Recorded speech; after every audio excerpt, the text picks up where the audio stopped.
तो मैं देख रहा हूँ मेरे बच्चे फुल ऑफ एनर्जी हैं, थोड़ी बहुत हिलचुल भी हो रही है। तो बेटे आज हम ये आपका जो पेपर आया था फिजिक्स सेक्शन उसमें से डिस्कस करेंगे। राइट। क्वेश्चन पेपर अगर आपके पास है तो निकाल लीजिए। देखो इसको डिस्कस करना क्यों जरूरी होता है, रीजन आपको हो सकता है पेपर में आपको क्वेश्चन आते हो ना आते हो, लेकिन पेपर होने के बाद हमें जरूर आने चाहिए। क्या पता है इसमें से कौन सा फाइनल एग्जाम में आ जाए। इज दैट क्लियर बेटे? शाबाश सभी बच्चे क्वेश्चन पेपर निकाल लें। और बाय द वे अगर आपके पास नहीं भी है question paper, nothing to worry. Teacher पहले क्वेश्चन बताएंगे, फिर आपको आगे लेके जाएंगे। बस आपका मेरे को एक ही चीज चाहिए, आपका पूरा मूड चाहिए मेरे को कि हाँ सर हम सीख लेते हैं। शाबाश, be attentive, but you all should be ready with one pen and notebook. Pen and note, इसमें सुस्ती मत करना बच्चे, वरना फिर आपका नुकसान हो जाएगा।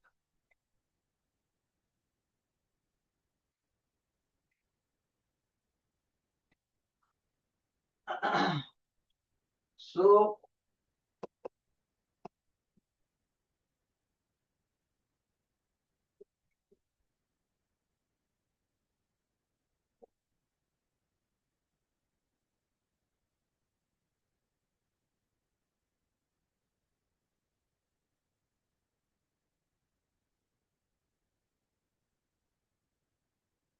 Right down the heading, write down the heading everybody.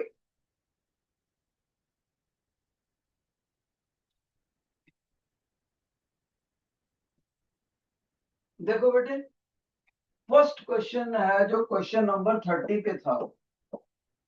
He says मेरे पास 100 वाट और 40 वाट के दो बल्ब हैं और सीरीज में लगा रखे। हमने कहा ओके, 100 वाट का बल्ब और 40 वाट का बल्ब दोनों सीरीज में लगा दिए।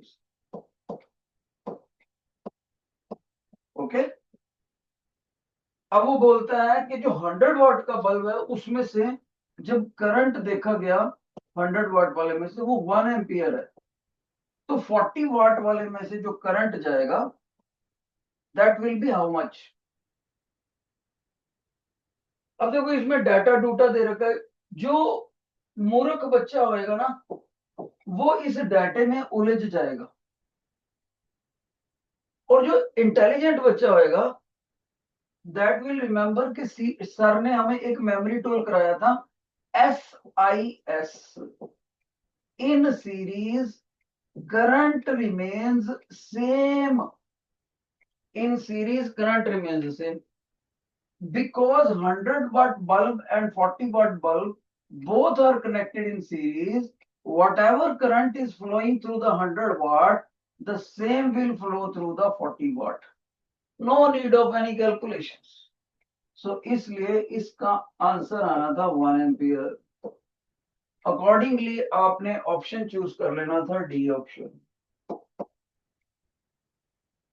नेक्स्ट वो बोलता है which of the following patterns correctly describe the magnetic field around a long straight wire current carrying conductor. कह रहा है क्वेश्चन नंबर 31 में आप सभी को पता है एक लॉन्ग करंट कैरिंग कंडक्टर है और इसके इर्द गिर्द जो मैग्नेटिक फील्ड है। अब समझदार बच्चे ने इसके ऊपर राइट हैंड थंब रूल लगाया होगा। Hold the conductor in such a manner that thumb points toward the direction of flow of current, then curling of the fingers gives the direction of magnetic field। फिर से सुनो एक बार। आपने current carrying conductor को अपने दाएं हाथ में इस तरह से पकड़ना है मुट्ठी में कि अंगूठा करंट की दिशा में डायरेक्शन में स्ट्रेच हो। तब जिस घुमाव में उंगलियां घूम रही हैं वो मैग्नेटिक फील्ड की डायरेक्शन देगा, यानी concentric circle around the conductor magnetic field होगा। इसका मतलब इसमें डी ऑप्शन देखो, concentric circle centred around the wire will be magnetic field. Current इधर जाता है तो थंब ऊपर को होएगा तो कर्लिंग ऑफ द फिंगर्स ऐसे आएंगे। ओके, इस तरह से मैग्नेटिक फील्ड होता है कॉन्सेंट्रिक। अगर इसको ऊपर से खड़े होकर देखेंगे, अगर ये लड़का ऊपर से ऐसे नीचे को देखेगा तो उसको ऐसे कॉन्सेंट्रिक सर्कल दिखेंगे। और इस कंडक्टर का जो बिल्कुल टॉप पॉइंट है वो मैंने डॉट से दिखा रखा। ओके, तो इसका मतलब 31 में डी ऑप्शन बच्चे सिलेक्ट करते। कितने बच्चों के पेपर में ये दोनों क्वेश्चन ठीक थे? Raise your hand. कितने बच्चों के ठीक थे? कुछ एक बच्चों के। इसका मतलब है बच्चे इस क्वेश्चन में कंफ्यूज हो गए, वो इस मेमोरी टूल को भूल गए। सभी बच्चों ने याद रखना है SIS, राइट। कोई क्लास में ऐसा बच्चा है जो मेरे को दूसरा मेमोरी टूल भी बता सके जो टीचर ने बताया था? इसका क्या होता है, सीरीज में करंट सेम रहेगा। एक मेमोरी टूल और बताया था मैंने आपको, एनीबॉडी?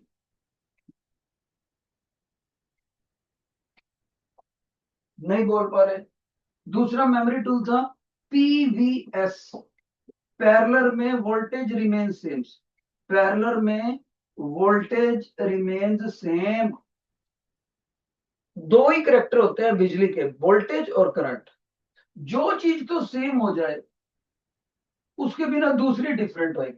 एग्जाम्पल, कोई बच्चा कहता है सर ऐसे दो रजिस्टर लगे हुए हैं, तो इसका मतलब है R1 और R2 दो रजिस्टर हैं, दोनों में जो करंट जाएगा वो तो आप इक्वल कह रहे हो, और जो वोल्टेज ड्रॉप होएगा वो अनइक्वल कह रहे हो। यही कह रहे हो ना आप? मैं कहूंगा बेटे सर्किट की नेचर देखो, बच्चा बोलेगा सर A से B तक सर्किट की नेचर सीरीज सर्किट है, सीरीज। तो सीरीज में मेमोरी टूल SIS। तो सीरीज में करंट तो सेम होएगा, वोल्टेज डिफरेंट होएगी।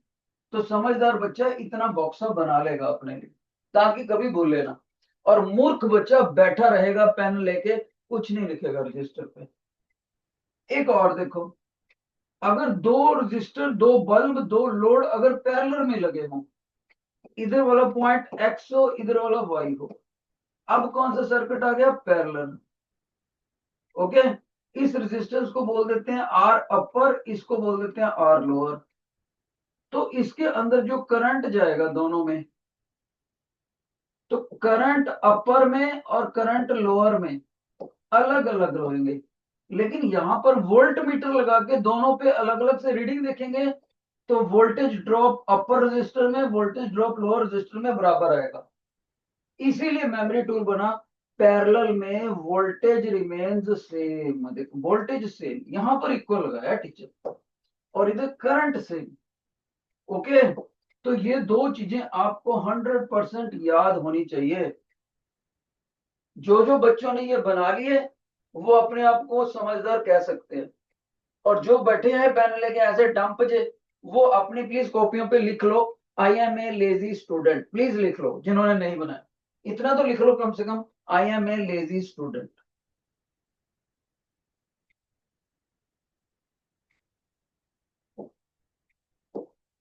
अब हम आगे बढ़ेंगे।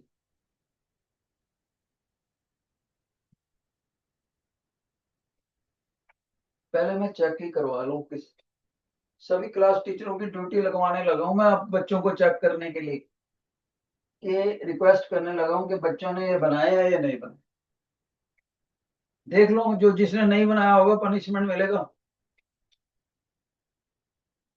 सर लोटस सेक्शन में देखना जरा, फ्रंट के दो बच्चे, ये सेंटर लाइन के फ्रंट के दो बच्चों ने बनाया। Thank you sir, thank you जी, lot of cooperation. Rose ma'am जरा देखना है, बच्चे ना वो बच्चे ही होते हैं, इनको पता नहीं है कौन सी चीज हमारे लिए अच्छी है कौन सी बुरी, इसलिए इन पे क्रॉस चेक रखना पड़ता है। अभी उम्र में छोटे हैं ना, मेच्योर नहीं हुए। चलो, क्वेश्चन नंबर 32। शाबाश। Question number 32, let's proceed further. In this question, he says a positively charged particle projected towards west is deflected towards north by the magnetic field. The direction of magnetic field is what? ध्यान से सुनना। आपको teacher ने इसने क्या बोला है, देखो इसने बोला है कि मैग्नेटिक फील्ड किधर को है वो बताओ। पहली बात, चार्ज किधर को जा रहा है, पॉजिटिवली चार्ज जा रहा है, वेस्ट की तरफ जा रहा है, वेस्ट। ओके, और उसके बाद बेटे मैग्नेटिक फील्ड की डायरेक्शन हमें, और उसके ऊपर एक फोर्स लग गया, फोर्स किधर को लग गया, नॉर्थ की तरफ, नॉर्थ की तरफ लग गया, नॉर्थ। और चार्ज किधर को जा रहा है, वेस्ट की तरफ, उधर कोई उसकी वेलोसिटी की डायरेक्शन ली जा सकती है। अब वो बोलते हैं मैग्नेटिक फील्ड की डायरेक्शन किधर होगी, ये क्वेश्चन ध्यान से सुनना, इसको कैसे सॉल्व करना।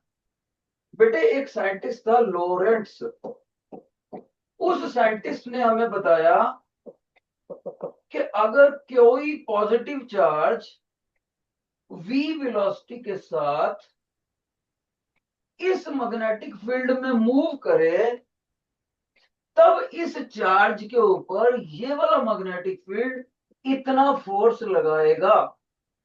फिर से सुनो, इस साइंटिस्ट ने बोला कि अगर क्यू चार्ज v वेलोसिटी के साथ बी मैग्नेटिक फील्ड, इतने स्ट्रॉन्ग मैग्नेटिक फील्ड में मूव करे, तो ये मैग्नेटिक फील्ड इस चार्ज के ऊपर इतना फोर्स लगाएगा। और इन चारों में उसने हमें ये रिलेशन बताया।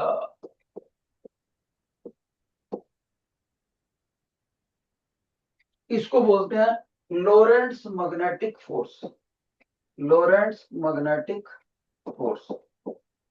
अब यहां पर ये दोनों जो चीजें हैं ना, इनकी डायरेक्शन हमें इसकी डायरेक्शन दे सकती है, या इन दोनों की डायरेक्शन इसकी दे सकती है, या इन दोनों की डायरेक्शन इसकी तीसरे की दे सकती है। अब वो डायरेक्शन कैसे निकालनी है, ध्यान से सुनो, ध्यान से सुनना, ये इंपॉर्टेंट है। ये कहता अगर वेलोसिटी इधर को हो, ओके, और मैग्नेटिक फील्ड मान लो इधर को हो, ओके, ध्यान से सुन लेना, तो दोनों की डायरेक्शन में स्मॉलर एंगल देख लो कौन सा। तो हमने देखा जी ये है स्मॉलर एंगल। तो कहता अपना राइट हैंड लो और राइट हैंड की हथेली से वेलोसिटी वाले वेक्टर को मैग्नेटिक फील्ड वाले वेक्टर की तरफ पुश करो, right hand palm rule, push करो। जिधर को आपका अंगूठा आएगा ना, वो फोर्स की डायरेक्शन होती है। फिर से सुनो, फिर से सुनो, यहां दिखाता हूं। मान लीजिए ये जो ये जो ग्रे वाली पेंसिल है, चलो ब्लैक वाली लेते हैं, ब्लैक वाली पेंसिल दे रही है वेलोसिटी को, और ये आपकी आ रही है बेटे मैग्नेटिक फील्ड वाली डायरेक्शन। यही फिगर मैंने यहां दिखा दी, दोनों का ये थीटा है। वेलोसिटी वाले वेक्टर के साथ आपने राइट हैंड की हथेली चिपका देनी और उधर को पुश करना है जिधर को मैग्नेटिक फील्ड वाला वेक्टर है। तो अंगूठा आप लोगों की तरफ हुआ, तो जो अंगूठा है वो फोर्स की डायरेक्शन देता है, यानी जिस प्लेन के अंदर ये दोनों होते हैं उसके परपेंडिकुलर होता है फोर्स। अब एक बच्चा कहता है सर परपेंडिकुलर तो अंदर को भी हो सकता था, बाहर को ही क्यों लिया आपने। इसीलिए तो बता रहा हूं कि first vector tries to meet the second vector by the push of the right hand. Second ने फर्स्ट को नहीं मिलना, फर्स्ट ने सेकंड को मिलना। तो फर्स्ट कौन सा, ये है वेलोसिटी, ये मैग्नेटिक फील्ड। तो राइट हैंड की हथेली इसको धकेलेगी, ऐसे नहीं करेगी, ओके, इसको धकेलेगी, तो अंगूठा gives the direction of force, okay. अब हम देखते हैं कि हमारी गिवन सिचुएशन में चार दिशाएं दे रखी हैं, लो अभी लो, नॉर्थ, साउथ, ईस्ट और वेस्ट। अब वो कहते हैं जो चार्ज है वो वेलोसिटी वेस्ट की तरफ जा रहा है, यानी कि ध्यान देखो वेस्ट की तरफ चार्ज जा रहा है अकॉर्डिंग टू गिवन क्वेश्चन, और वेस्ट होता है इधर को, मतलब कि वेलोसिटी की डायरेक्शन इधर है, ओके। दूसरी तरफ देखो, और फोर्स किधर को लग रहा है, नॉर्थ को, नॉर्थ को लग रहा है, नॉर्थ किधर का, ऊपर को, ये लो फोर्स बना दिया हमने नॉर्थ। लेकिन फोर्स की डायरेक्शन होनी किधर को चाहिए, फोर्स की डायरेक्शन हमेशा इन दोनों की क्रॉस प्रोडक्ट देगी। अब एक बच्चा कहता है सर देखो आपने वेलोसिटी इधर बना ली, तो आपका मैग्नेटिक फील्ड या तो इधर को है या तो इधर को। मैंने कहा कैसे कह सकते हो? कहता जब आप इधर को करोगे तो आप राइट हैंड पाम रूल ऐसे लगाओगे। मैंने कहा अंगूठा ऊपर को जाना चाहिए फोर। कहता देखो सर मैच कर गया। मैंने कहा अगर मैं मैग्नेटिक फील्ड अंदर को ले लेता, कहता फिर आपको राइट हैंड पाम रूल ऐसे लगाना पड़ता, तब तो अंगूठा आपका नीचे को होता फोर्स की डायरेक्शन, तो गिवन डायरेक्शन गलत हो गई होती। आपको फोर्स की डायरेक्शन नॉर्थ की तरफ दिखानी है अकॉर्डिंग टू क्वेश्चन, तो ऊपर को होना चाहिए। इसलिए आप इसको बाहर रखो मैग्नेटिक फील्ड को। तो मैग्नेटिक फील्ड को बाहर रखा, वेलोसिटी ने पुश करा, देखो थंब ऊपर को फोर्स से मैच कर गया नॉर्थ को। इसका मतलब है मैग्नेटिक फील्ड ये हुआ। Got it? तो पूरे डिस्कशन के बाद हमने बोला मैग्नेटिक फील्ड इधर को हुआ बच्चे, राइट? अब अगर हम इसको इसको 3D में दिखाएं, let me tell you once again. एक ऐसे भी डायग्राम होती है, आपको शायद पता हो। देखो सभी बच्चे ध्यान से देखना, ये वाली चीज बेटे, ये बड़ी इंपॉर्टेंट चीज है। तो कभी कभी नॉर्थ साउथ को ऐसे ना दिखाकर ऐसे भी दिखाया जाता है, देखो नॉर्थ साउथ, और नॉर्थ के हमेशा राइट हैंड साइड पर ईस्ट होता है, ईस्ट और वेस्ट। ये ऐसे समझ लो जमीन के ऊपर निशान बना दिया अपने जमीन पे, नॉर्थ साउथ ईस्ट वेस्ट। और वेलोसिटी किधर को है? वेस्ट की तरफ। ये वेलोसिटी होगी, ओके। और फोर्स किधर को है? इसने क्वेश्चन में दिया नॉर्थ की तरफ। तो हमारा जो मैग्नेटिक फील्ड है या तो परपेंडिकुलरली आउटवर्ड है या अंदर को है। अगर मैं आउटवर्ड लेता, देखो अगर मैं आउटवर्ड लेता ऐसे, तो वेलोसिटी इधर को मिलती, फोर्स इधर को हो गया होता, राइट? और अगर मैंने अंदर ले लिया होता तो वेलोसिटी ऐसे करके फोर्स साउथ की तरफ आता, गलत हो गया था। अगर आउटवर्ड ले लूं तो वेलोसिटी को मैग्नेटिक फील्ड से मिलाऊं, अंगूठा मैच कर रहा है, तो आप बोलोगे magnetic field is perpendicularly outward. इस क्वेश्चन में, ये मुश्किल क्वेश्चन था, देखने में आसान था, ओके। तो सभी बच्चे इसको सीखने के लिए, अगर कोई बच्चा कहता है सर मैं घर जाके क्या रिवाइज करूं कि मेरे को और अच्छे से समझ आ जाए, तो आपने एक आर्टिकल पढ़ना है, उसका नाम है, ध्यान से सुन लो, लोरेंट्स मैग्नेटिक फोर्स। लिख लो सभी बच्चे, Lorentz magnetic force on moving charge, Lorentz magnetic force on moving charge. ये आर्टिकल आपने अच्छे से पढ़ना जाके, तब आपको और क्लैरिटी हो जाएगी, ओके। अब हम आगे बढ़ते हैं सेक्शन बी में बेटे, ध्यान से सुनो। किसी के पास क्वेश्चन पेपर ना हो, नथिंग टू वरी, मैं क्वेश्चन एक्सप्लेन करने लगा। कहता मैंने आपको दो रेजिस्टेंस दे दिए, 2 ओम का और 3 ओम का। हमने कहा ठीक है। कहता है इस रेजिस्टेंस को, इन दोनों में से कोई एक रेजिस्टेंस R2 है। हमने कहा ओके, कहना क्या चाहते हो? कहता है उन जिस भी रेजिस्टेंस को आप पिक करोगे, शर्त ये है कि जब उसको आप R1 के साथ पैरेलल में लगाओगे, R1 के साथ पैरेलल में लगाओगे, तब इस सर्किट में जो करंट की वैल्यू है वो 9 एम्पियर आनी चाहिए। करंट की वैल्यू कितनी? 9 एम्पियर।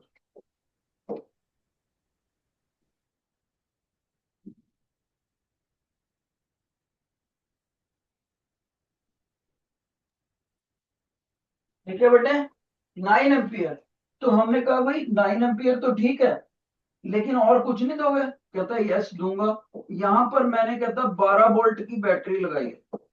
हमने कहा ओके, वोल्टेज दे दी तुमने। हमने कहा भाई R1 की वैल्यू तो दे दे। कहता यस, R1 की दे सकता हूं, 4 ओम है।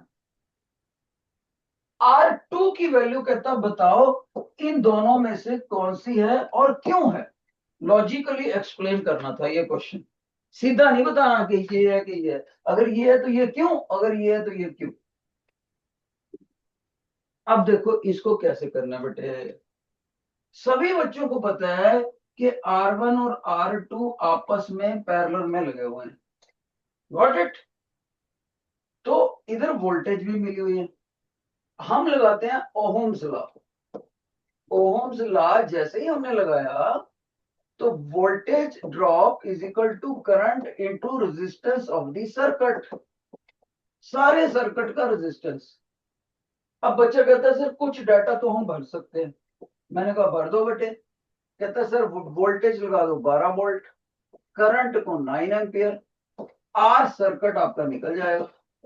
मैंने कहा बिल्कुल सही। कहता लेकिन एक चीज देखो सर, जो सर्किट का रेजिस्टेंस है यहां से यहां के इसी पोर्शन में तो है। मैंने कहा यस।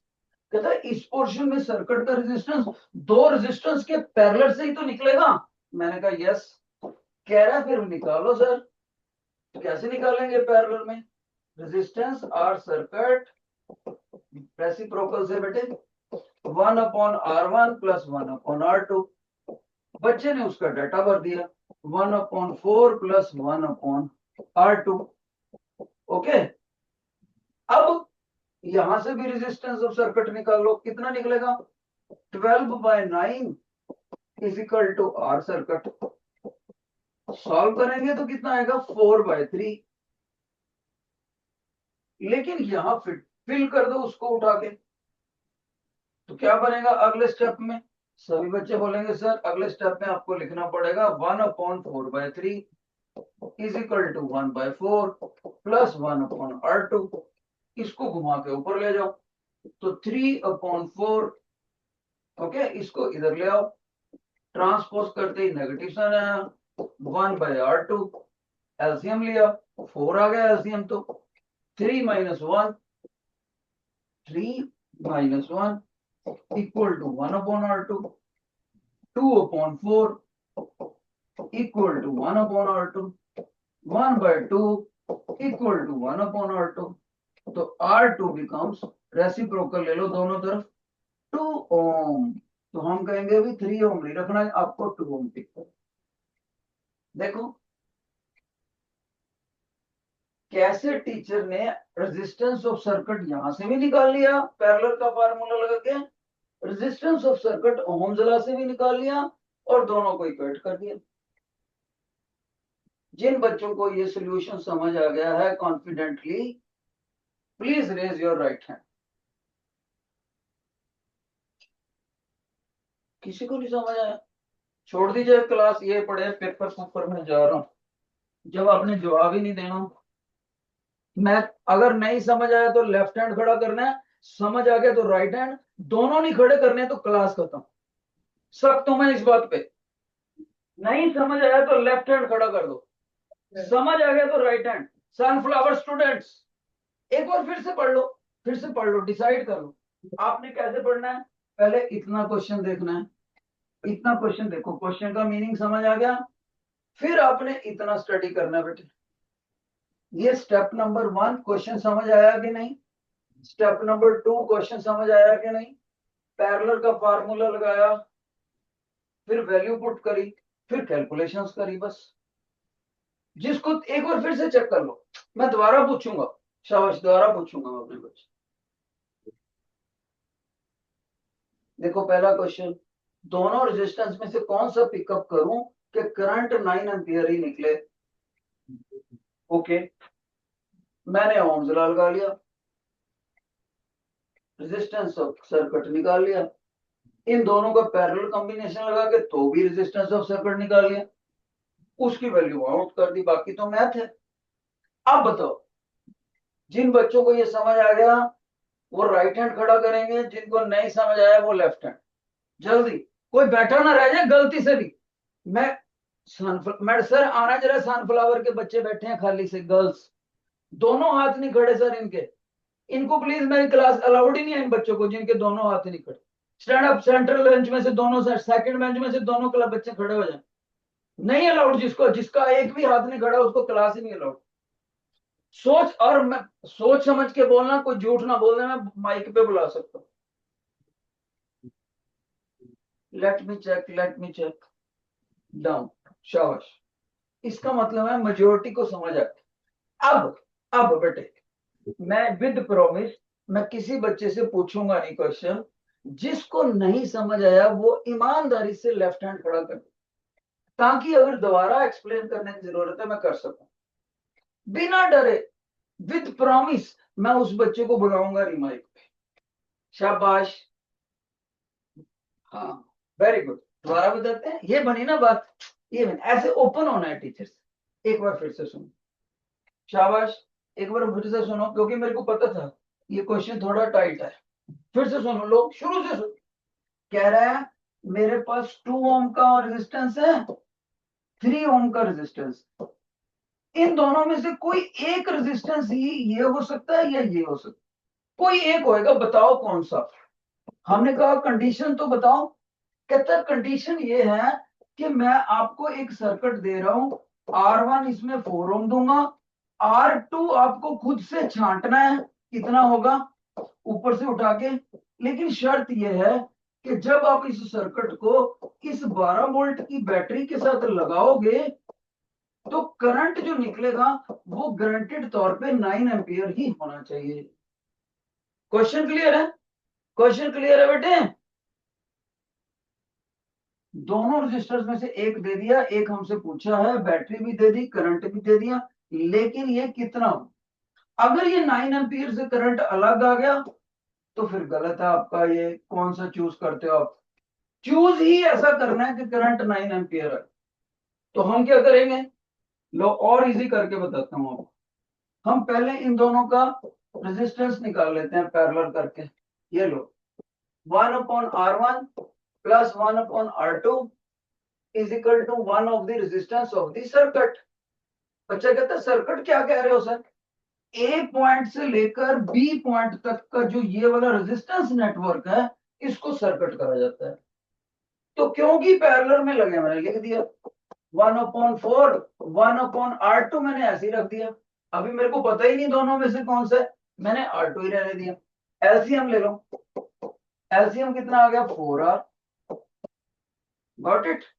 इसको कहा क्या लिख दूंगा R2, इसको क्या लिख दूंगा 4। लो, अब रेसिप्रोकल कर दो। आर सर्किट देखो, ये ऊपर चला गया वो भी पलटा खा जाएगा। 4R2, 4+R2, इसको मैंने नंबर 1 करके रख दिया बेटे, राइट। अब नंबर 2 हम दूसरे कलर से देखते हैं, ओम्स लॉ लगाते हैं। ओम्स लॉ, ओम्स लॉ कहता है voltage is equal to current into resistance of the circuit. इसका मतलब रेजिस्टेंस ऑफ द सर्किट आया कितना, शाबाश, वोल्टेज अपॉन करंट। क्या वोल्टेज दे रखी है? यस, 12 वोल्ट दे रखी है। क्या करंट दे रखा है? यस, 9 दे रखा है। तो कितना आ गया 4/3। तो ये भी आर सर्किट आ गया, इसको नंबर 2 कर देते हैं। ये भी आर सर्किट आ गया, दोनों को आपस में इक्वेट कर दो। जैसे इक्वेट करा तो R circuit is equal to R circuit, यानी कि ध्यान से देखना, 4R2/4+R2 is equal to 4/3। Cross position कर दो, 3 इधर जाके मल्टीप्लाई होएगा 12R2, और ये उधर जाके जाएगा 4R2। 4 को 4 से मल्टीप्लाई करेंगे 16, 4 को R2 से करेंगे 4R2। इसको इधर ले आओ, 12 में से 4 माइनस करा कितना हो गया 8R2, और इधर कितना बचा 16। 8 को नीचे ले जाओ, R2 इज इक्वल टू 16/8, 2 ओम। अब बताओ, एक नए तरीके से सॉल्व कर दिया, तो मतलब तरीका तो वही है, उसकी प्रेजेंटेशन अलग कर दी। जिन बच्चों को अब समझ आ गया please raise your right hand, please raise your right hand.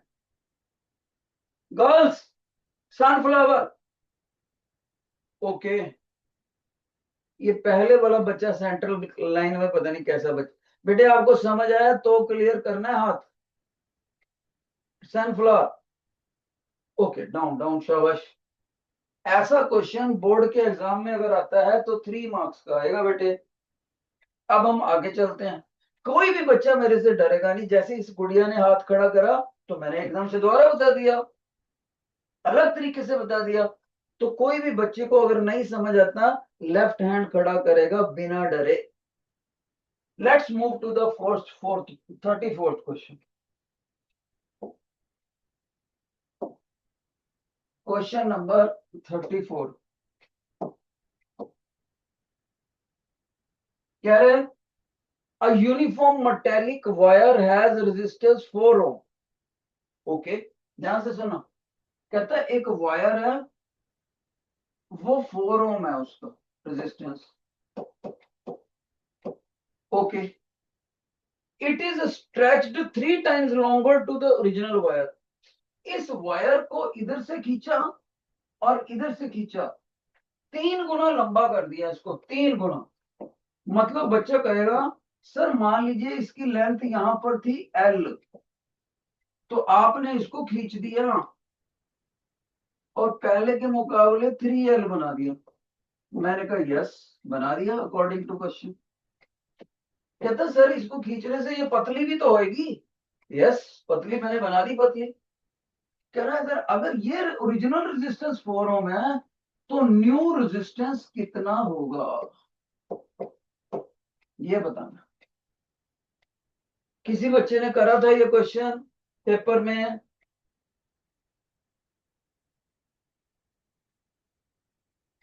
क्या इसके साथ का आर्टिकल मैं आपको पहले कभी करा चुका हूं क्लास में? यस या नो बोलो बेटे। नहीं, अब सुनो, ये बड़ा अच्छा क्वेश्चन था और पेपर में आ जाता है। ध्यान से सुनो, पहले तो मैं इसका आंसर बता दूंगा फिर इसका सॉल्यूशन बताऊंगा। देखो, इसका आंसर ऐसे क्वेश्चन का, इस वायर को लंबा करने के 2 तरीके। कौन से? एक तो इस वायर के साथ नई वायर लाकर जोड़ दो, नई वायर, वो एक तरीका हुआ। हम उस तरीके की बात नहीं कर रहे, हम अपनी वायर, उसी वायर को खींच के लंबा कर रहे हैं, स्ट्रेच। जब खींच के लंबा करना हो तो आप ये देख लो कितने गुना लंबा हुई है, 3 टाइम्स। जितने गुना लंबा हुई हो उसका स्क्वायर करके ओरिजिनल रेजिस्टेंस से मल्टीप्लाई कर दो तो आपका नया रेजिस्टेंस आ जाता है। बच्चा कहेगा सर 3 का स्क्वायर तो हो गया 9, ओरिजिनल रेजिस्टेंस था 4, तो क्या नया रेजिस्टेंस 36 ओम आएगा? बिल्कुल आएगा। अब एक बच्चा मेरे से क्वेश्चन करता है सर आपने बोला हमने सीख लिया, लेकिन आपने इस 3 का स्क्वायर क्यों करा, ये नहीं हमें समझ आया। आपने बोला हमने कर दिया, आंसर भी आ गया, लेकिन 3 का स्क्वायर क्यों करा, ये तो समझाओ। लो अभी समझाते हैं। उसको समझाने से पहले मैं बच्चे को बोलता हूं बेटे ऐसे करते हैं, हम मान लेते हैं कि जो नई लेंथ है ना वो ओरिजिनल लेंथ का R0 का n टाइम्स होगी। n टाइम्स, सर n तो कुछ भी हो सकता है, डबल भी हो सकता है, ट्रिपल भी हो सकता है, 5 टाइम्स भी हो सकता है, कुछ भी हो सकता है। मैंने कहा यस, कुछ भी हो सकता है, let it be anything. Okay, तो हम क्वेश्चन का डाटा खत्म कर देते हैं। ये लो, ये देखते हैं, ये लो, ये मैंने 4 ओम भी खत्म कर दी। हम कहते हैं ओरिजिनल रेजिस्टेंस है, ओरिजिनल रेजिस्टेंस है, हम कहते हैं R0, O stands for original, और एन, न्यू रेजिस्टेंस को हम RN कह देते हैं। ये हमने निकालना है और n गुना हमने बढ़ा दी लेंथ। अब ध्यान से देख लेना मेरी बात में क्या क्या कर रहा हूं। सभी बच्चे बोलेंगे कि सर आपको पता है रेजिस्टेंस का एक स्टैंडर्ड फार्मूला होता है, R is equal to rho L upon cross sectional area. जिन बच्चों को ये फार्मूला पता है, पहले ही पता था, रेज योर हैंड। शाबाश, जिनको ये फार्मूला पता था। भाई इतना तो पता होना चाहिए, नहीं तो आपके 10th होने में गड़बड़ है रिजल्ट में फिर फाइनल। जिन बच्चों को ये फार्मूला भी नहीं पता था, आई डाउट कि उनका पॉजिटिव रिजल्ट आ जाए फिर।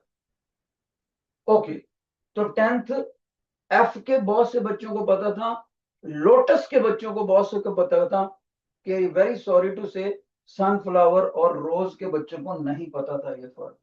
बहुत इजी फार्मूला, ये तो रट्टा मारना पड़ेगा। Resistance is equal to resistivity into length of the conductor into cross sectional area. Area कौन सा होता है? ये वाला, जिसको टीचर शेडेड करके दिखा रहा है। ओके, यहां पर इस वायर का एरिया क्या होगा? ए ओरिजिनल। और पतली वाली वायर जो होगी उसका क्या ले ले? एरिया न्यू ले ले। अब देखो, टीचर यही वाला फार्मूला ओरिजिनल वायर पे लिखेगा तो ऐसे लिखेगा, R original is equal to rho L naught, L original upon area of cross section original. Teacher यही वाला फार्मूला नई वायर के लिए लिखेगा, नई वायर के लिए तो वो लिखेगा R new is equal to resistivity into L new. देखो ये एल न्यू है upon area of cross section new. दोनों के लिए लिख दिया मैंने। अब जब मैं दोनों के लिए लिख दिया, उसके बाद मैं इन दोनों को भी आपस में डिवाइड करता हूं। ये लो, यहां से डिवाइड कर दिया, डिवाइड कर, और यहां इक्वल आ गया। हमेशा याद रखना बच्चे, हमेशा रेजिस्टिविटी चेंज नहीं होती। यहां मैंने और रेजिस्टिविटी ओरिजिनल भी वही रखी और ये भी वही रखी। बच्चा कहेगा सर वो क्यों नहीं चेंज करी? क्योंकि resistivity depends upon the nature of the material. जब मैं इस वायर को ऐसे खींच दूंगा तो मटेरियल का नेचर थोड़ी चेंज हो जाएगा। कॉपर की वायर कॉपर की ही रहेगी, अगर एल्यूमिनियम की होती तो एल्यूमिनियम की ही रहेगी, आयरन की होती तो आयरन की रहेगी। Nature never changes. तो जब मटेरियल खींचने पर कंस्ट्रक्शन वाइज मटेरियल लोहे का लोहा ही रहेगा, तो रेजिस्टिविटी मैंने चेंज नहीं करी, वही रखी। अब डिवीजन सुनो, एक मैथ का रूल है, divide by divide by divide आ जाए तो सबसे नीचे वाला सबसे ऊपर चला जाता है। तो क्या बनेगा? ध्यान से देखो, रेजिस्टिविटी ये एल न्यू और एरिया ऑफ ओरिजिनल, ओरिजिनल वाला ऊपर चला गया, ये नीचे आ जाता होता है। ये नीचे वाली resistivity as it is, L original as it is, area नए वाला नीचे आ गया। अब रेजिस्टिविटी से रेजिस्टिविटी कट, तो देखो क्या बना, L new upon L original, इधर रेजिस्टिविटी से रेजिस्टिविटी कट। एल न्यू को कितना पुट कर दें? इतना पुट कर दें। एल न्यू को कर दिया एन इंटू एल ओरिजिनल, और यहां से एल ओरिजिनल है ही है, और ये क्या बन गया? ए ओरिजिनल अपॉन ए न्यू। ये चल ही रहा है, ठीक है। अब देखो यहां से एल नॉट कट गया बेटे, क्या आ गया? N into A original upon A new. यहां तक आ गया हमारा। अब area of cross section original को न्यू से डिवाइड करके, ये रेशो हमें नहीं पता, पर उसको निकालने का एक बहुत बढ़िया मेथड, सुनो ध्यान से कैसे निकालेंगे। वैसे निकाल के लाएंगे और यहां पुट कर देंगे। क्या है? ये एक सिलेंडर है, ये भी एक सिलेंडर है। क्योंकि उसी सिलेंडर को, उसी वायर को खींच के लंबा किया है, तो वॉल्यूम तो चेंज नहीं करेगा। जितना कंस्ट्रक्शन मटेरियल इसमें यूज हुआ, उतना ही कंस्ट्रक्शन मटेरियल इसमें यूज हुआ। अगर आधा किलो वायर इधर लगी हुई है तो आधा किलो वायर इधर लगी हुई है, उसी वायर को खींच के लंबा करा है ना, तो मटेरियल की कंटेंट सेम है। तो इस सिलेंडर की वॉल्यूम और ओरिजिनल की और नए वाले वॉल्यूम की, सिलेंडर की न्यू सेम है। और आपको पता है 10th क्लास में मेंसुरेशन के चैप्टर में सिलेंडर का वॉल्यूम क्या पढ़ते थे? सर हम पढ़ते थे वॉल्यूम ऑफ द सिलेंडर, याद होना चाहिए, पाई आर स्क्वायर एच, ये पढ़ते थे। एच का मतलब होता था हाइट, हाइट की जगह हम ले लेंगे लेंथ, और आर का मतलब होता था क्रॉस सेक्शनल एरिया। देखो इसको रेडियस को बोलते थे क्रॉस सेक्शन।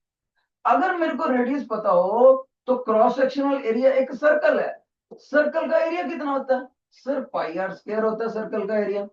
इसलिए वॉल्यूम को लिखा जा सकता है area of cross section into length.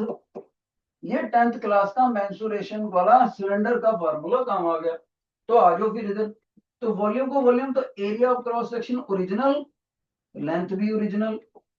अगर न्यू है तो area of cross section new, length भी न्यू। ओके, आगे सुनो, area of cross section as it is original, length भी ओरिजिनल, लेकिन हमें लेंथ नई वाली पता है कितनी, पुरानी का n गुना ज्यादा। ये लो, अब एल नोट कट गए, हमें चाहिए ए नोट अपॉन ये, तो n को इधर ले आओ।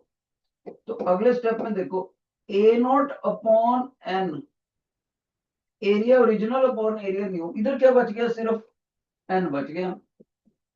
Got it.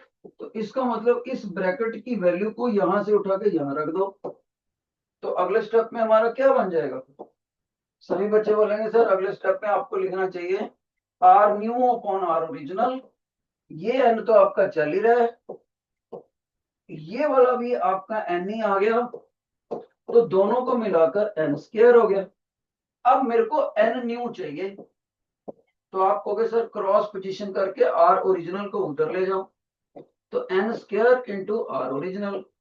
यही फार्मूला मैंने शुरू में बताया था। हमारे ओरिजिनल क्वेश्चन में लेंथ को कितना लंबा करा था, 3 गुना लंबा करा था, 3 गुना। तो इसका मतलब आर ओरिजिनल, आर न्यू 3 का स्क्वायर, और ओरिजिनल क्वेश्चन पेपर में कितना दे रखा है रेजिस्टेंस, 4 ओम दे रखा है, तो आर नोट की जगह 4 ओम लगा दी, तो 36 ओम। टीचर ने प्रूफ के साथ आपको करा दिया। 10th के वॉल्यूम ऑफ सिलेंडर काम आया है इसमें। जिन बच्चों को ये फार्मूला समझ आ गया, please raise your right hand, जल्दी करो, नहीं तो लेफ्ट हैंड। खाली मत बैठना, मैं पहले बता दिया, राइट हैंड और लेफ्ट हैंड, डिसोबीडियंट स्टूडेंट ना बैठा हो कोई भी, आइदर राइट हैंड और लेफ्ट हैंड, डोंट शाई।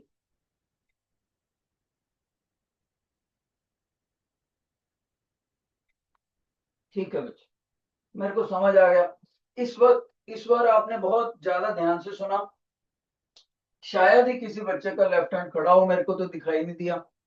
एक बार अलग से पूछ लेते हैं, जिन बच्चों को नहीं समझ आया बिना डरे लेफ्ट हैंड खड़ा कर सकते हैं।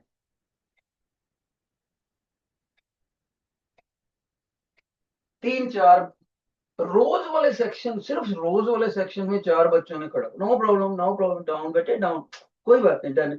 मेरी ड्यूटी बनती है अपने बच्चे को। तो एक बार फिर से बताते हैं थोड़ा सा, उम्मीद करता हूं ये तो आसानी से समझ आ गया होगा, क्योंकि टीचर ने बेसिक फार्मूले को, जो कि आपको आना चाहिए था, उस बेसिक फार्मूले को ओरिजिनल वायर के लिए भी यूज कर लिया, न्यू स्ट्रेच्ड वायर के लिए भी यूज कर लिया, और दोनों को आपस में डिवाइड कर दिया। न्यू वाले का ये फार्मूला लिख दिया, ओरिजिनल वाले का ये लिख दिया, आपस में डिवाइड कर दिया। फिर ये मैथ है, रेजिस्टिविटी से रेजिस्टिविटी कट हो गया, क्योंकि रेजिस्टिविटी कभी भी चेंज नहीं करती खींचे वायर को खींचने से या दबाने से, क्योंकि मटेरियल की नेचर पे डिपेंड करती है ये तो, और मटेरियल की नेचर वही रहे, इसीलिए टीचर ने यहाँ पर आर ऐसे नहीं लिखा, टीचर ने ऐसे नहीं लिखा रेजिस्टिविटी ओरिजिनल और रेजिस्टिविटी न्यू ना, उसने सिंपल रेजिस्टिविटी लिख दिया, क्योंकि मटेरियल सेम है। यहां से टीचर ने एल न्यू की वैल्यू पुट कर दी, कितनी, एल न्यू की value n into L naught, ये देखो कर दी बच्चे टीचर ने, एल न्यू की वैल्यू ये कर दी टीचर ने, और ये पीछे वाला A naught upon A new as it is लिख दिया, ये नीचे वाला L naught as it is लिख दिया।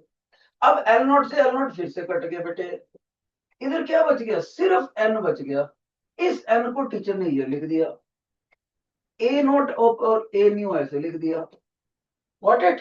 अब teacher a naught upon A nu की वैल्यू मैथ के मुताबिक निकाल के लाएंगे और यहां वापस पुट करेंगे। देखो कैसे, वॉल्यूम ऑफ द सिलेंडर, क्या पता आपका मैथ ही वीक हो, फिर भी मैं डायग्राम बना के बताता हूँ साइड।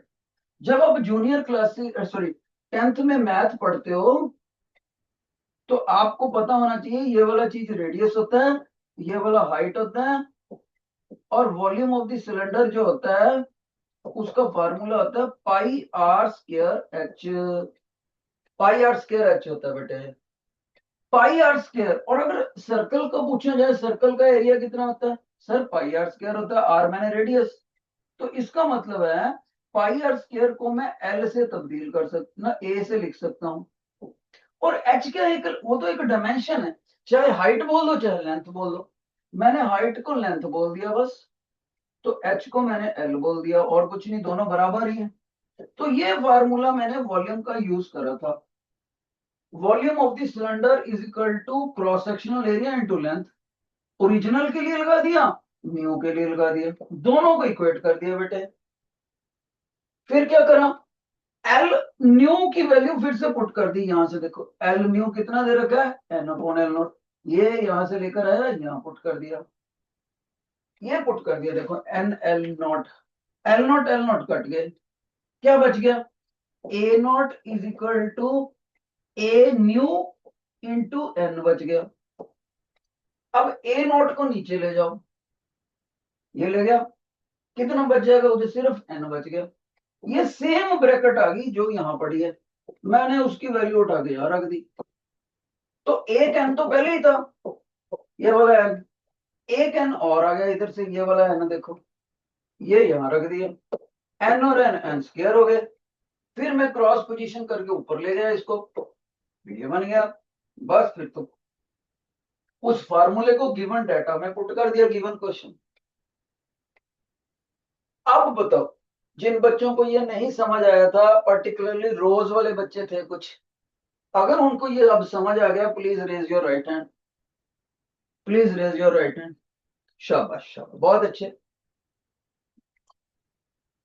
ये आएगा बेटे, बड़ा important question. Down down down, मजा आ गया। रोज के बच्चे कितना सच बोल, पहले उन्होंने नहीं समझ आएगा रेज हैंड करा, फिर समझ आ गया तो भी रेज हैंड करा। ये होती है टीचर की रिस्पेक्ट, दोनों तरफ से कहना मानते हैं बच्चे। अब एक बार फिर से पूछते हैं टीचर, बड़ा इंपॉर्टेंट क्वेश्चन है, जिनको नहीं समझ आया लेफ्ट हैंड खड़ा कर दो।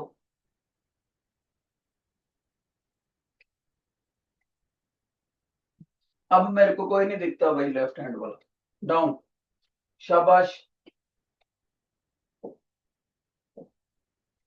एक और देखते हैं क्वेश्चन। अच्छा, कोई बार मेरे से बच्चा पूछता है कि सर ये जो आप क्वेश्चन करवाते हो ये हो, कल को हमने रिवाइज करने हो, कैसे करने हो, तो ये आपको किताबों में मिल जाते होते हैं। कोई भी ऐसी बुक ले लो जो क्वेश्चन और आंसर के रूप में हो, प्राइवेट पब्लिशर की कोई भी बुक ले लो, तो क्वेश्चन और आंसर के रूप में जब बुक पढ़ोगे तो आपको मिल जाएंगे। ओके। कई बार बच्चों को होता है ना सर, अगर हम समझते हैं तो लिखा नहीं जाता, अगर लिखते हैं तो फिर समझा नहीं जाता, दोनों काम नहीं हो पाते, तो क्या करें? उन बच्चों के लिए सोल्यूशन। ओके। फिर एक ये क्वेश्चन और करता है, इसने हमें ना एक सर्किट दे रखा है बेटे, देखो सर्किट दे रखा है like this. Let me change the man. कह रहा है ध्यान से देख लेना बेटे, देखो अच्छे से सुनोगे तो हमारा टाइम बचेगा।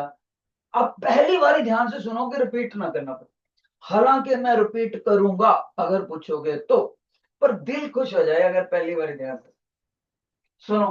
कह रहा है मेरे पास यहां पर एक रेजिस्टेंस है 8 ओम। हमने कहा ठीक है सर। कहता है दूसरा रेजिस्टेंस भी 8 ओम ही है। हमने कहा सर ओके, ऐसे करते हैं हम लोग, इसको R1 कह देते हैं, इसको R2 कह देते हैं। चलो, ये दे रखा है सर्किट में। फिर वो कहता है यहां से मैंने सी पॉइंट बोला हुआ है, और यहां सी पॉइंट से मैंने एक एम मीटर लगाया, A1 एम मीटर करंट को मापता होता है। फिर मैंने यहाँ पर एक 4 ओम का रेजिस्टेंस लगा रखा है, हम इसको चलो R3 कह देते हैं। एम मीटर का अपना रेजिस्टेंस 0 ओम होता है, मीटर का एम मीटर का रेजिस्टेंस नहीं होता बच्चे। फिर कहता मैंने यहाँ पर एक बैटरी लगा दी 8 वोल्ट की। ओके, वोल्टेज भी दे दी, पॉजिटिव नेगेटिव, तो मतलब करंट पॉजिटिव से जाता है ऊपर को। ओके।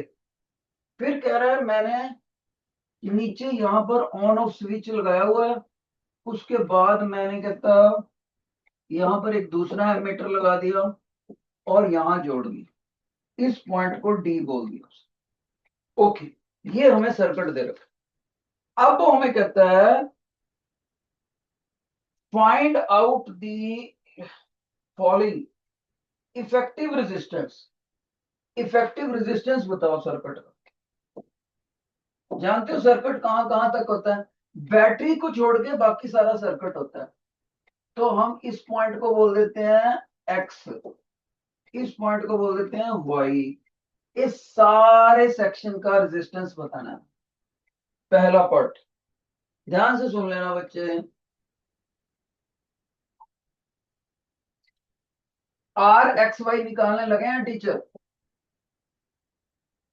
जब टीचर आर एक्स वाई कहता है इसका मतलब करंट एक्स से गया, ऐसे गया, थोड़ा करंट इधर से जाएगा, थोड़ा इधर से जाएगा, फिर ऐसे जाके ऐसे इधर जाएगा। वैसे वो करंट यहां से आधा आधा बंटेगा क्योंकि दोनों रेजिस्टेंस बराबर हैं। इधर से भी आधा जाएगा, इधर से भी आधा। ओके, अब इस सर्किट को मैं अगर बनाऊं तो ऐसे बनाऊंगा। देखो एक्स पॉइंट, ये मैंने एक्स बनाया, यहां से R3 लगा दिया, ये R3 लगा दिया बच्चे। एमोमीटर का रेजिस्टेंस होता ही नहीं, इसलिए मैं इसको लगा ही नहीं रहा। मैं पहुंच गया सी पॉइंट पर, ये लो सी पॉइंट पर पहुंच गया। सी पॉइंट से दो ब्रांचें निकल रही, मैंने भी निकाल दी। R2 और R1 दो ब्रांचें निकाल दी। ये दोनों पॉइंट डी पॉइंट पर आगे जुड़ जाते हैं, मैंने भी जोड़ दिया डी पॉइंट। डी पॉइंट आगे फिर जाके एक्स पॉइंट तक पहुंच जाते हैं। एमीटर आ गया बीच में, उसका रेजिस्टेंस होता ही नहीं, इसलिए मैंने डायरेक्टली ये वाई पॉइंट बना। तो ये मेरा सर्किट हो गया, इसका रेजिस्टेंस निकालना है। ये दोनों रेजिस्टेंस R2 और R1, R2 और R1 आपस में पैरेलल में है। उनका पैरेलल का जो भी आंसर आएगा वो इसके साथ R3 के साथ सीरीज में है। तो क्यों ना पहले हम C से लेकर D तक का रेजिस्टेंस निकाल लें। C से D तक ऐसे निकलेगा 1/R CD, पैरेलल वाला CD, C और D के बीच में 1/R1 प्लस 1/R2। सर ये क्यों लगाया फार्मूला आपने? भाई पैरेलल में यही लगता है, जब पैरेलल में रेजिस्टेंस हो तो यही लगता है। सर इनकी वैल्यूज तो हमें पता है 8 ओम और 8 ओम, तो ठीक है पुट कर देते हैं। तो कितना करेंगे 1/8 प्लस 1/8, सॉल्व करेंगे तो 1/4 आ जाएगा। बेटे आप खुद से सॉल्व कर लेना। तो रेसिप्रोकल RCD आ गया। देखो ये तो 1/RCD है ना, तो हम घुमा दो इसको भी 4/1 कर देंगे, 4 ओम आ गया। लो जी, इतने पोर्शन का आ गया। अब हम एक्स से लेकर वाई तक रेजिस्टेंस निकालेंगे। बच्चा कहेगा सर एक्स से वाई तक निकालना है, पहले एक्स से सी तक का रेजिस्टेंस देखो। एक्स से सी तक, फिर सी से लेकर डी तक ले लो। मैंने कहा ओके, सीरीज में है तो डायरेक्ट ऐड कर दो, डायरेक्ट ऐड कर दिया। मैं कहूंगा बेटे एक्स से लेकर सी तक तो यही लगा हुआ है R3, और तो कोई है ही नहीं। कहता सर R3 लिख दो। फिर सी डी आप निकाल ही चुके हो 4, R3 कितना है? कहता सर उसकी वैल्यू भी तो दे ही रखी है। मैंने कहा ओके भाई, वो भी 4 ओम है बाई चांस, दोनों को ऐड कर दो, 8 ओम आ गया, आंसर आ गया। RX पहले पार्ट का आंसर आ चुका। कितने बच्चों को ये समझ आ गया? Raise your hand, raise your hand यहां तक जिनको समझ आ गया, राइट हैंड।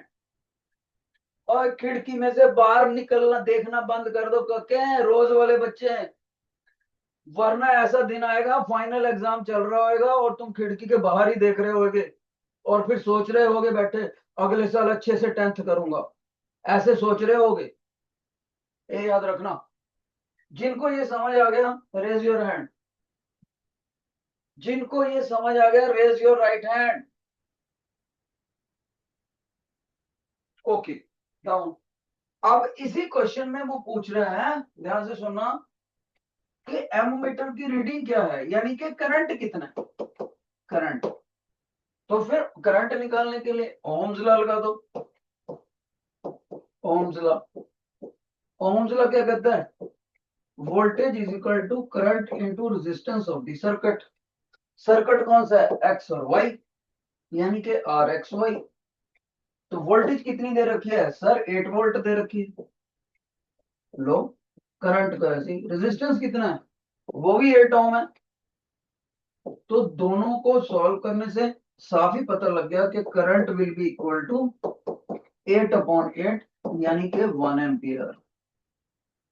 पूरा क्वेश्चन समझ आ गया तो रेज योर राइट हैंड, नहीं समझ आया तो लेफ्ट हैंड।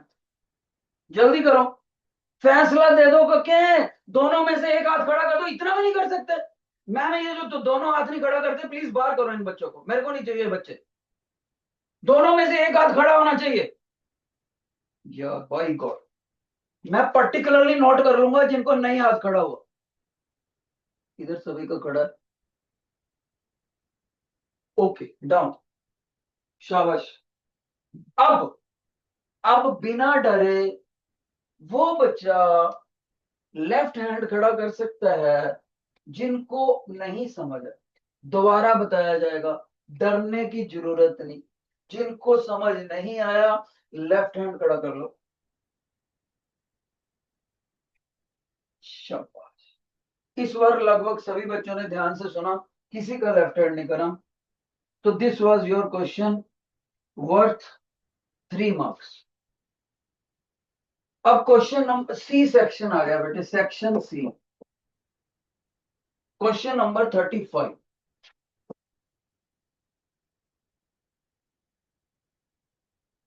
हमको एक ग्राफ दे रखा है, ओके। उस ग्राफ से हमें क्या क्या नॉलेज मिलती है।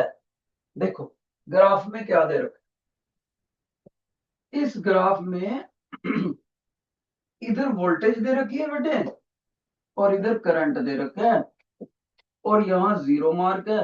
करंट हमेशा एम्पियर में होता है और वोल्टेज हमेशा वोल्ट में होती है। और हमें एक ग्राफ दे रखा है, और ये ग्राफ इस तरह से linearly rising straight line, linearly rising straight line, और यहां भी मार्क लगा रखे हैं, यहां भी लगा रखे हैं। अब हमें कहता है कि इस ग्राफ से आप क्या क्या कंक्लूजन निकालते हो। पहला क्वेश्चन हम कहेंगे, ध्यान से सुनो। पहला तो हम ये बताएंगे, क्योंकि वोल्टेज और करंट में graph linearly rising straight line दे रखा है, इसलिए जिस भी कंडक्टर के बारे में बात कर रहे हो वो ओमिक कंडक्टर है। क्योंकि ओमिक कंडक्टर ही ओम्स लॉ को फॉलो करता है। ओमिक कंडक्टर ओम्स लॉ को फॉलो करता है। वैसे वो सारे कंडक्टर मेटल्स होती हैं, मेटल्स। जो ओम्स लॉ को फॉलो करे वो ओमिक कंडक्टर होते हैं। और ओम्स लॉ के अंदर ही वोल्टेज और करंट में graph linearly rising straight line graph होता है। अगर ये ग्राफ, बच्चा कहता है सर इसके बिना भी ग्राफ होता है, यस। कभी ऐसा भी ग्राफ मिलेगा आपको, ऐसे कभी ऐसे भी मिलेगा किताबों में, कभी ऐसे भी मिलेगा, कभी ऐसे भी मिलेगा। इन तीनों ग्राफों में ग्राफ स्ट्रेट लाइन नहीं है। तो ये तीनों ग्राफ नॉन ओमिक कंडक्टर के हैं, नॉन ओमिक। भाई 10th क्लास के रोज के बच्चे भाई सिर्फ एक ही क्लास नहीं पढ़ रहे भाई, मेरे को कोई बैग में से कॉपी निकाल रहा है, कोई डाल रहा है, पता नहीं हो क्या रहा है। मैं रोज क्लास के क्लास टीचर कौन है मैम, लेट मी, मैं कॉल करूंगा प्रिंसिपल मैम को, भाई मैं इतने डिस्टरबेंस में नहीं पढ़ा सकता। कोई किताब डाल रहा है, कोई निकाल रहा है, टीचर अभी सर ये देखो रोज के बच्चे कर के रहे हैं, टीचर खड़ा है, इन्होंने बैग बंद कर दिए ना, नॉट एक्सेप्टेबल। ऐसे तो नहीं चलेगा, ऐसे नहीं चलेगा।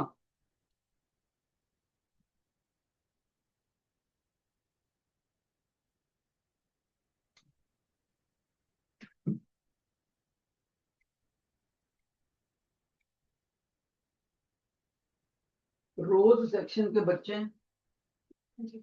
इनको फोन करो, रोज सेक्शन के बच्चे। बाकी सारे आओ क्लास छोड़ के चले गए, रोज सेक्शन में बिना मेरी परमिशन। छोटा नहीं कनेक्शन हुआ। नहीं नहीं, बैग बंद करके चले गए रोज। कॉल करो बच्चों को। Sir, excuse me. Sir, this is a break actually. That's why some students may have leave. तो फिर मैम टीचर को तो बताना चाहिए ना जो पढ़ा रहा है, बच्चे ब्रेक करके चले गए।